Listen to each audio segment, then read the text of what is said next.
20ஆம் ஆண்டு சுனாமி நினைவு தினத்தை ஒட்டி கடலில் மலர்தூவி அஞ்சலி செலுத்திய அதிமுக மாநில செயலாளர் அன்பழகன், புயலால் அதிகம் பாதிக்கப்பட்ட மீனவ சமுதாய மக்களுக்கு கூடுதல் நிவாரணம் வழங்க வேண்டுமென வலியுறுத்தியுள்ளார்.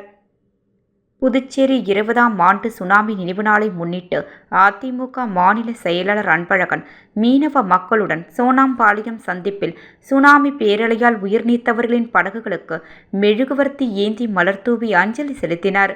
இதன் தொடர்ச்சியாக ஊர்வலமாக புறப்பட்டு கடற்கரை சாலையில் சென்று கடலில் மலர்தூவி பால் ஊற்றி அஞ்சலி செலுத்தினார்.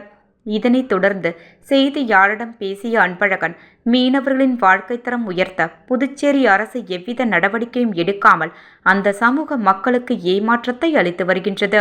மீனவ மக்களின் மக்கள் தொகைக்கேற்ப இதுவரை தனி இடஒதுக்கீடு வழங்கவில்லை. அதேபோன்று பட்ஜெட்டிலும் போதிய நிதி ஒதுக்குவதும் இல்லை. இதனால் மீனவர்களின் வாழ்வாதாரத்திற்கேற்ப அரசு எந்த திட்டத்தையும் செய்வது இல்லை என குற்றம் சாட்டினார். மேலும் பெஞ்சல் புயலால் அதிகம் பாதிக்கப்பட்ட மீனவ மக்களுக்கு கூடுதல் நிவாரணம் வழங்க வேண்டுமென வலியுறுத்தினார்.